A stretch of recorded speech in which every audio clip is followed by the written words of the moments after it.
I'm so delighted to have on the podcast today Susan Hawes, who is the founder and executive director of Insight Co-Learning, a private learner-centered micro high school located in Durham, North Carolina. Susan began her career as a Teach for America member in the Rio Grande Valley in Texas in 1993. She later left the classroom to study systemic barriers to child well-being and achievement, eventually earning a PhD from the University of North Carolina at Chapel Hill and launched Insight Co-Learning in 2018. Susan Hawes, welcome to the Liberated podcast. Thank you so much. I'm thrilled to be here. It's great to have you here. I just love the fact that you created a micro school back in 2018, just sort of on the cusp of microschooling becoming popular. And of course, now it's all the rage in education. Of course, I'm constantly featuring founders on this podcast who have more recently launched programs and would love to hear a little bit more about your founder journey and the insights that you could share for today's new education entrepreneurs who are starting their own programs in their own communities. So, what led you to open a school back in 2018? Well, that's a great question. So I did start off my career as a middle school and then high school teacher, first through Teach for America, and then moving to a couple of other states and teaching in large traditional public schools. And then, as you mentioned, I went and studied public health at UNC, first earning a master's and later a PhD. But along the way, I also became a parent. And I, my oldest daughter is 22 now. She's a senior in college. But when she was in middle school, I could see that we were really running out of real estate. She was a voracious reader, a self-educator. She had a lot of really unique interest. And despite being at a supportive school, she really needed something quite different. And midway through her eighth grade year, we decided together to take the plunge and pull her out and explore homeschooling. And as we started that journey, we found that there was a recently opened center in Durham to serve homeschooling families with a la carte classes. And we went over there. We ran into a fantastic educator. She was able to join some classes with some girls who were a little bit older, and suddenly she felt like she was in college. And I would pick her up each day, or maybe like every other day at that point. And she would almost like give me the full lecture verbatim, like she had just soaked in what she was getting there. And immediately she was in a different realm, like she was back, Mm. as we say, my kid was back. And so I thought that was our solution. I'd continue in my research career, and there we go. Not so much. So many education startups, grassroots organizations have a really hard time making it. And as it turned out, this organization was trying to do so much and was unable to sustain its operations. And so after only about a year, maybe a year and a half, it closed. And it closed abruptly in December of a school year. And that was announced, right before the holidays.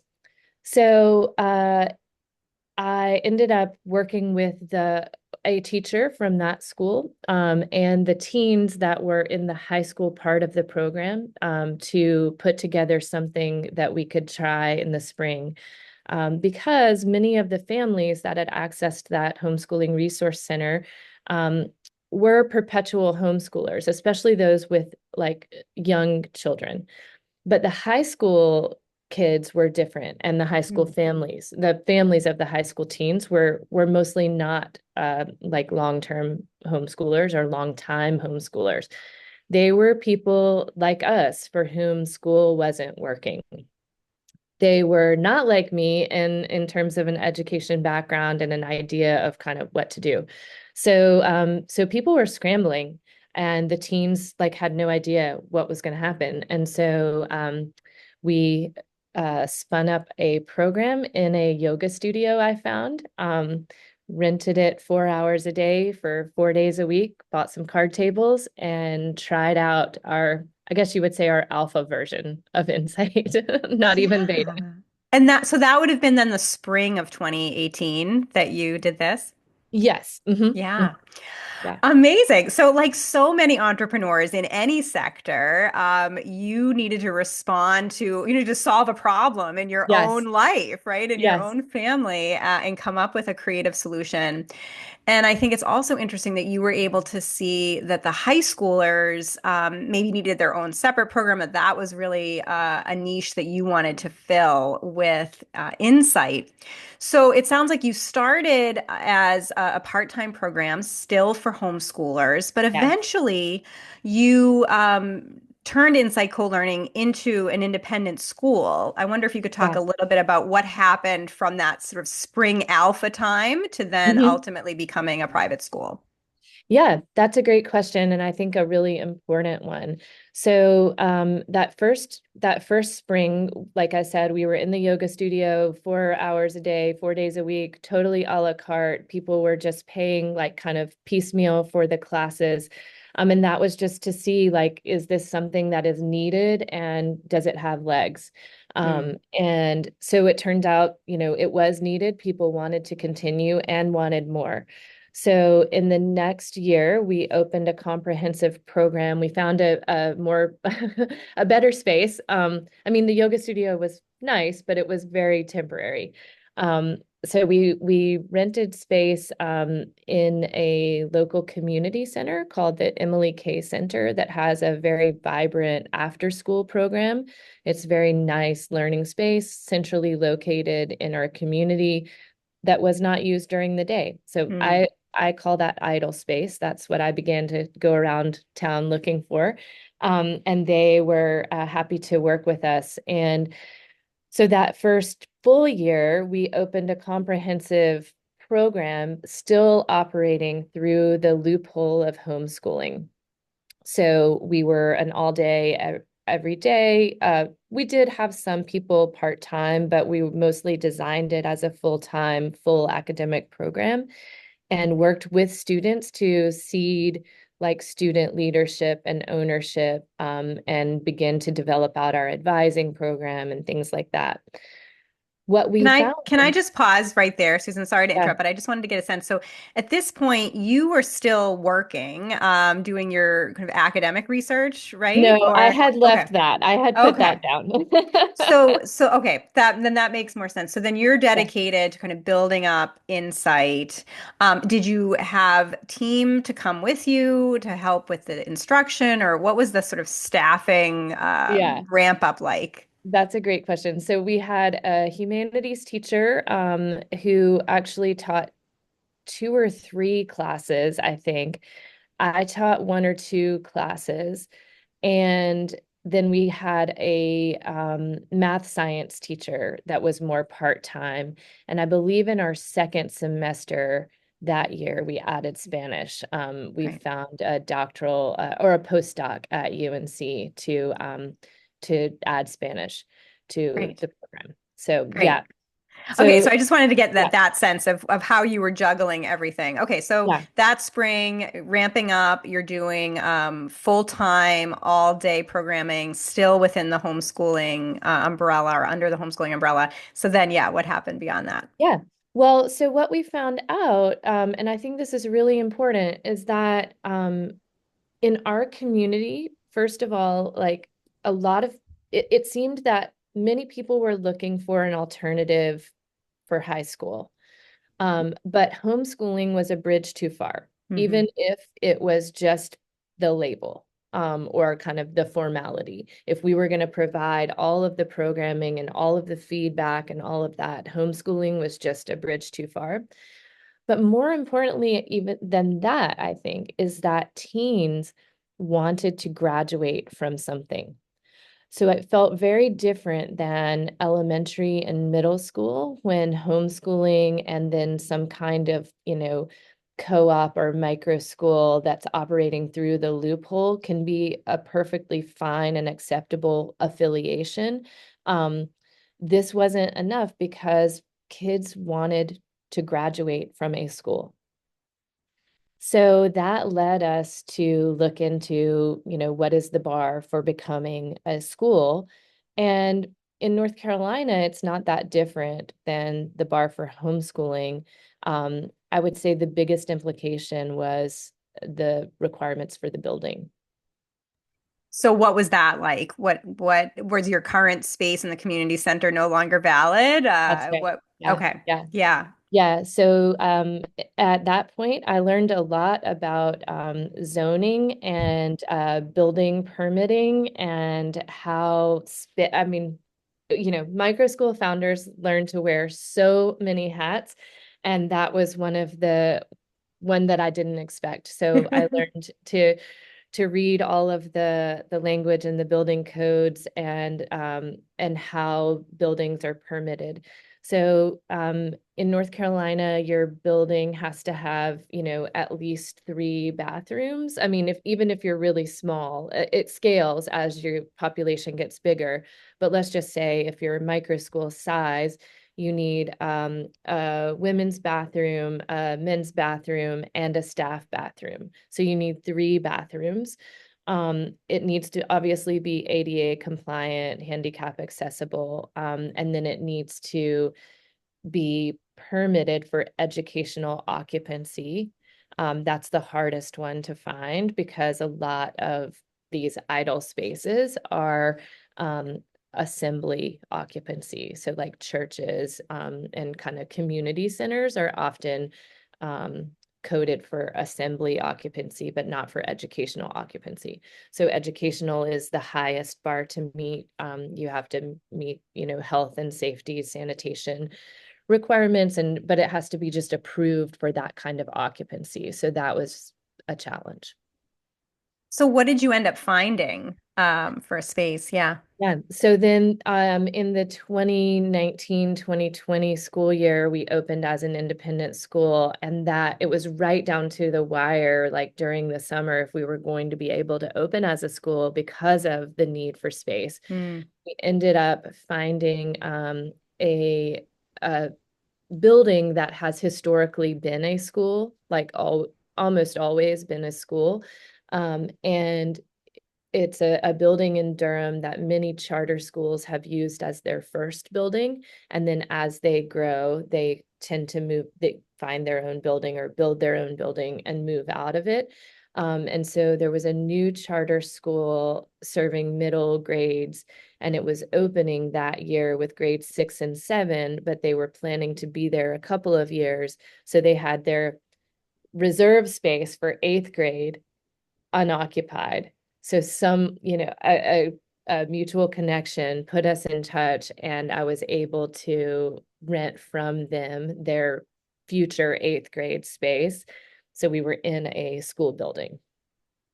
Great. And so this was then in 2019, 2020, you opened as a state recognized private school. You Yeah. said that really it was the building requirements that was the main difference between running as a homeschool center or a state recognized private school.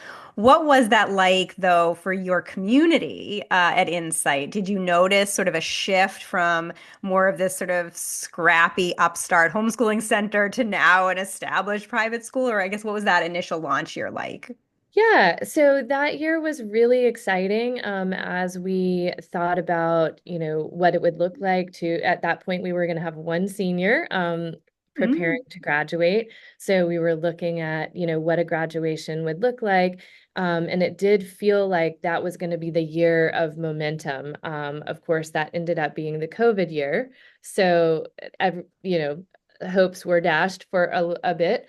But when we opened, at least it felt really exciting because the space had multiple classrooms, and it we were on the like not in the downtown area, but very much in the center of things and able to walk and take buses and, go places. And it just felt like we were, yeah, very much like taking a step towards solidifying the vision for this as a new high school offering.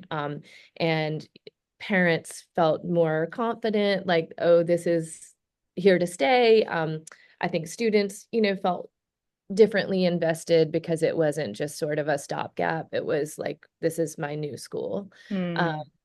and we don't know what would have happened had COVID not um, impacted that year. But of course we did run into COVID in March of that year. So thing like well, that just caused a change. Yeah, and of course, you kept going, and here Yeah. you are now 5 years later from that private school launch. Yeah. Um, I wonder if we can dig in now to a little bit more about Insight's vision, like you Mhm. said, a little bit of your educational philosophy around sort of learner-driven, mastery-based learning, and maybe what's evolved over the past 5 years now of this Yeah. formal school. Yeah. Yeah. Okay. That's a great question. So uh a lot of things about Insight have not changed. And those are kind of the fundamentals, the belief in the power of students to have a voice and choice in their education, and really this commitment to deep learning or learning for understanding, as we call it. So our mission from the outset, early on, we developed our mission, and our mission is to prepare traditionally underserved teens to make a difference in a rapidly changing and uncertain world. And boy, did that become very salient, as we navigated COVID and the turmoil of our daily society after that. So the mission hasn't changed, that we're still working every day to prepare teens to make a difference in this rapidly changing world that we live in. Um, uh, our foundational, uh, instructional model, I would say, was seminar style classes. So our courses are about something. We have a theme every year, and the courses kind of evolve out of the theme. So what we're going to look at in our humanities classes, in our science classes, and even some in math and foreign language, that really evolves around the theme. And so our guiding principle there is that if you learn a discipline the way experts study a discipline, then you're able to begin to understand the framework of that discipline, and then you're able to more effectively add new um, new theories, new ways of looking at things, new kind of information or knowledge related to that discipline, because you start to understand how the discipline itself is organized. And that's what experts do. So we've wanted to have, and we have sought always to have, people that are experts in their discipline teaching disciplinary classes. And we've been so fortunate to be in the Research Triangle area, where we have just a very rich talent pool to draw from. And we have a lot of people that would love to teach a high school course or two, but don't want to work all day, every day in a high school. So our philosophy has aligned well with what we have access to here, I would say. I wonder if you can just give us a bit of an example, Susan, in terms of like what is your theme this year and maybe Yeah. how do the classes tie into that? Yeah, sure. So this year our theme is home. Um, and the themes have typically been a single word. Hmm. Last year, I think, was liberation. This year is home. Um, and in this theme, we're looking at, you know, the concept of home, what it means to feel at home. I mean, we're able to look at um, having access to a house and resources, and that, that kind of thing, but as also like traditions and variations in how people conceive of or make a home in contemporary times, but also in the past. Mm. So our humanities course, we have two humanities courses currently operating. One is an advanced seminar with our advanced learners, and the other is more our like ninth, 10th graders that are still working on research skills. So those students have read things like The House on Mango Street and like looked at home, like traditions around home. They've also taken in a fair amount of film and TV and looked at how the theme of home is portrayed. Um, but then our advanced class has read the Odyssey. They have read some Tolkien. They have read James Baldwin. They've really like wrestled with home over like time and through different, as portrayed in different kinds of literature and themes of that literature. So along with that, our science class has been on local habitats and ecosystems. So we've looked at home that way. Our current art class has been in the fall was called Roots and Routes, exploring identity through home. So people made all manner of visual art to explore their relationship to home. And this year we introduced a student-led semester project that is interdisciplinary. So students propose a way to combine several disciplines in a self-guided project. And one of our students who takes our filmmaking course made a little film on what home means to him. Oh, just so amazing. It sounds like such a magical place. And you've also seen significant amount of growth. You're still a micro high school, grades 9 through 12, but have seen your program become increasingly popular. I wonder if you can talk a little bit about the growth from the early days to now. Yeah, yeah. So we started off with about 12 students, and it felt like, every year we had 12. It was like 12, 12, 12.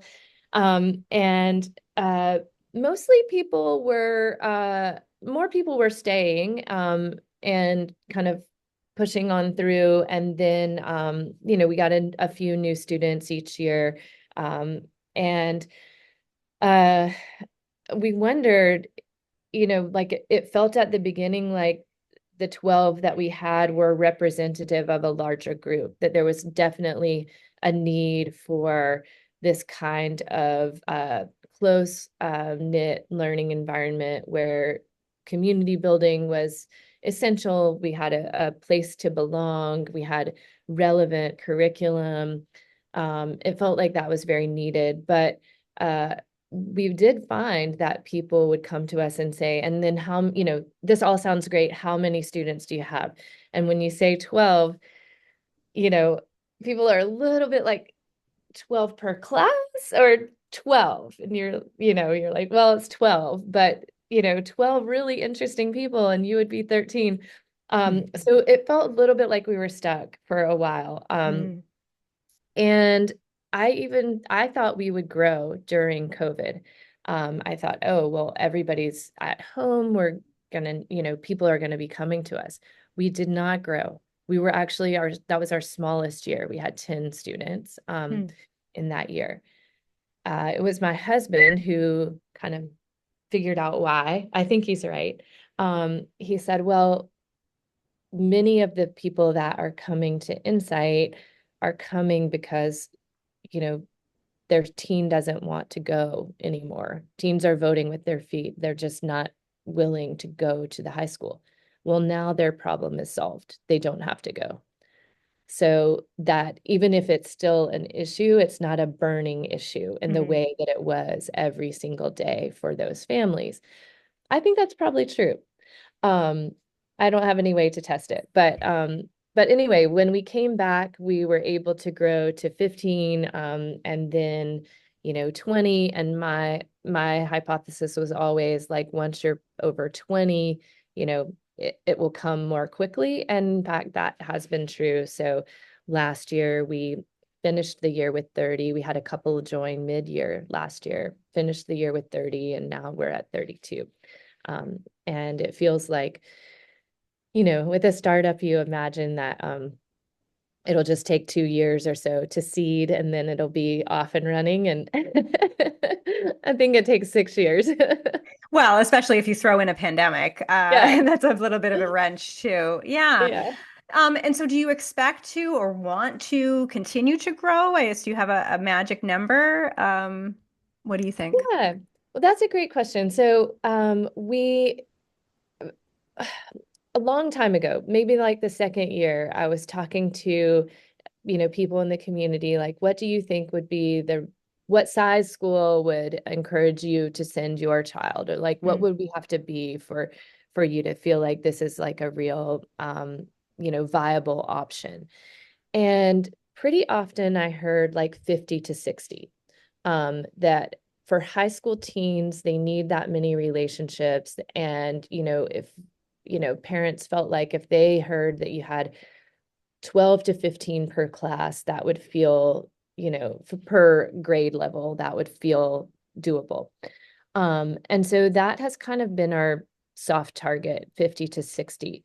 We have also noticed that even though a school of 12 can be really nice and a school of 15 can be really nice, a school of 20 can be really nice, once teens kind of are comfortable and have kind of rediscovered themselves, their love of learning, their relationship to learning, once the kind of like damage from the prior phase has been remedied or addressed, they also seem to need a little bit more, like they need more relationships. So 32 feels great, but 40, 50, I think would be even better and would allow us to be more financially stable and viable as well. That being said, teens are bigger than you think. And we're in a space now that we really love. But I'm not sure 40, well, 40 could fit maybe, but 50 won't fit. So we'll have to grow somehow. You Well, know, it- yeah. but now you're a zoning expert, so Yes, yes, it may yes. not be as Yes, daunting. But yeah, space, of course, always an issue for school founders. I yeah. wonder if we can talk a little bit about outcomes, Susan, especially where you're running a high school micro school. You now have some graduates under your belt. Could you talk a little bit about outcomes, both academic and non-academic, that you've Yeah, seen? yeah, of course.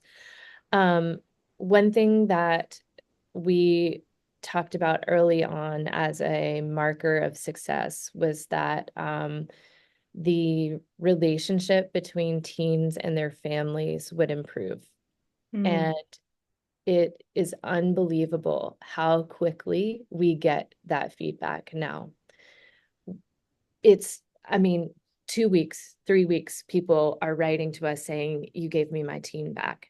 Um, and they are talking with us about the big ideas that students are bringing home because we sit around a table and we talk. Like, we don't have any desks and rows here. We have all seminar tables where people sit, together and co-construct knowledge and understanding. And that resonates with teens. They take it in, both the content and the feeling of being included in that kind of dialogue. And so I think, just viscerally, the marker of success is that people go home and talk about this, and the conversation changes from, did you do your homework, to, what are we talking about today? What big ideas came up? Teens take their families to the places that we took them on our Inside Outside program. They take them to hike, they take them to rock climb, they take them, to the waters that we go to. So that, I think, is just like an easy one, like just a marker of impact. Um, in terms of like hard outcomes, our teens are doing really well in college application. um, in the college application process. Everyone has gotten into a first choice school, which is really amazing. We've had a couple teens go straight to the workforce, but for the most part, our graduates have matriculated to undergraduate. And they are telling us that they feel so successful in college right from the outset.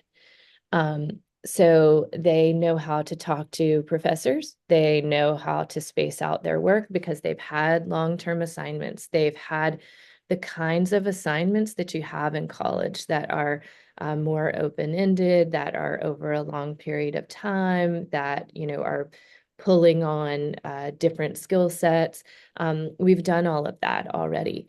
They at Insight students have several study halls per week, depending on kind of their course load and which things they're doing when. Some have more study hall time than others.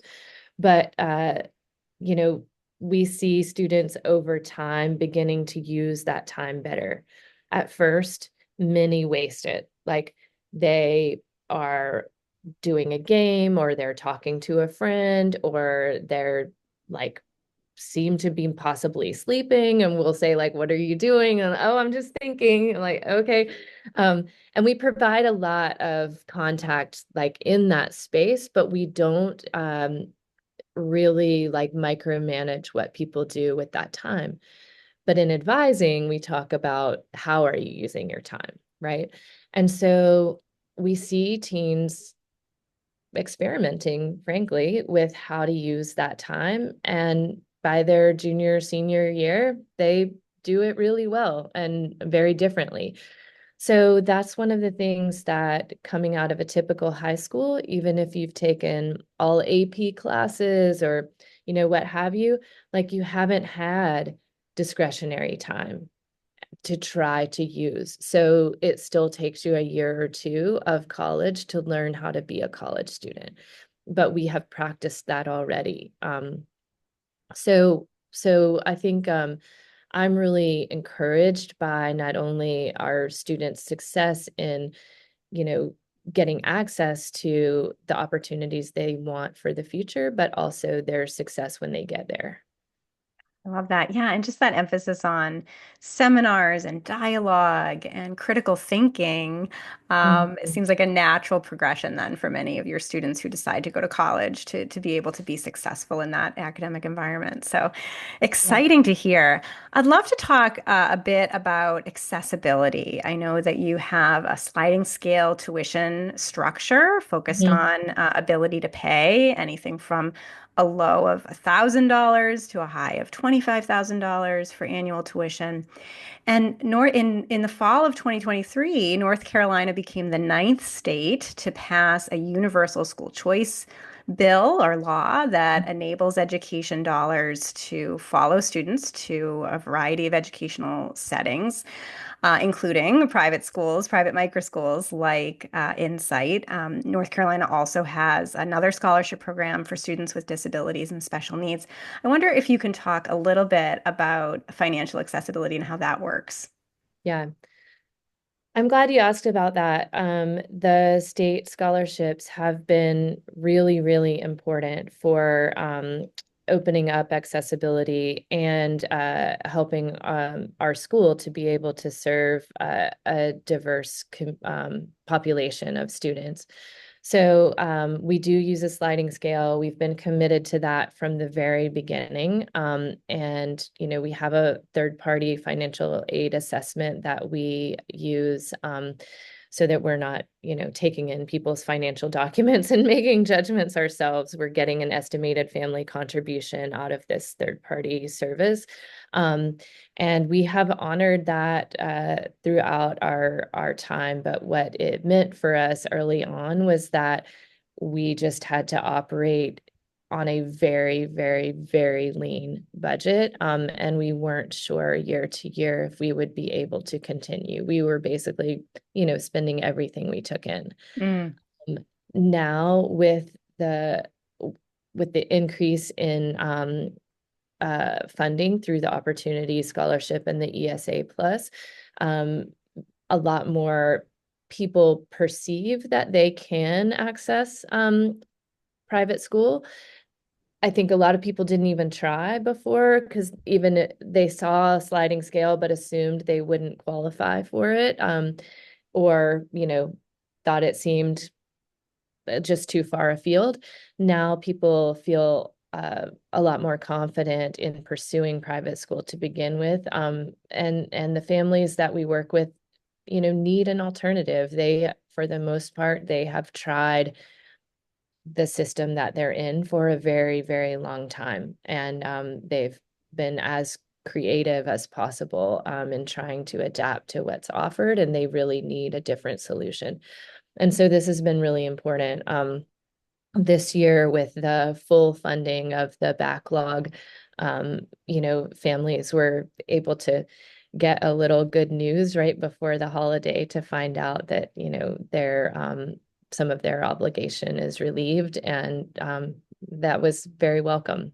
So I think it's critical that people have choices, and I have always been and continue to be a fierce supporter of public school, and love every opportunity we can find to collaborate with our public school system and with any public school initiative. And at the same time, we know that students need options, and families need solutions that are tailored to their learner. So it's been really important. Oh, such a great message there. So exciting. And so, along those lines, I think that the expansion of school choice programs, universal school choice programs, especially that apply to all K-12 students now in about a dozen states and other states that have some form of school choice, as well as just increased interest from families over the past 5 years in new and different learning models, is leading to, this growth in microschooling and more entrepreneurial parents and teachers deciding to open a school or a homeschool learning center or some similar model. What advice do you have, Susan, for aspiring school founders, maybe just beginning their journey? As what would you say to them as they get going? Oh goodness. I probably have so many things, but I think to keep it succinct, I would say that while I am, in retrospect, I'm happy that we got Insight started and that we were able to respond to an urgent and emerging need. Um, I wouldn't recommend kind of like building the plane while you're flying it to the extent that we have, if I had a choice, like if I had to do over. So I don't feel like we had that option. But if you can take a year to really do your research, and really develop a team, I think that could be just, you know, a lot better way to do things. So having a team is really important. I've done a lot of this on my own, and then begun to add team members as we could afford it, and as we've been able to kind of create a viable professional opportunity for them. And that has really been transformational for me. But the first few years, it was really like me. I was carrying the whole thing. And if I got hit by a bus, it was all going down. That would just be the end. My husband and my daughter knew where the passwords were, but other than that, it was like all on me to Yeah. make it happen. And so I would say, develop a team and spend the time to figure out what everyone's role is and how you're going to collaborate, to make it happen. I think that's really important. Um, I have learned so much from other founders. So things like the Vela Network and your podcast, and all the different dialogues that are starting up, the National Microschooling Center. Groups like that are really doing a lot to help people connect, and I think it's worth investing some time each week in, what can I learn from others. And then I think it's also important to work with your community on exactly what is needed in your local area. Like what will the school look like?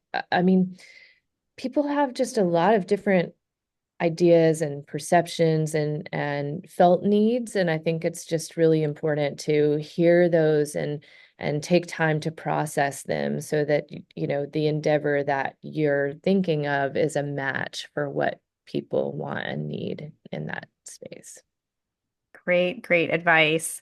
So, Susan, if my listeners and viewers want to connect with you and learn more about Insight Co-Learning, follow your growth and progress, what is the best way for them to do that? So our website is insightcolearning.org. People are welcome to start there, but I can definitely be contacted by email or through LinkedIn. We are not super active right now on Instagram, although we do have an Instagram. And I get some help from students sometimes to populate it. But you can find us there for sure. And yeah, I'm more than happy to be a resource to anyone who would like to learn more. Susan Hawes, best wishes to you, and thank you so much for being on the LiberatED podcast. I thoroughly enjoyed it. Thank you for having me.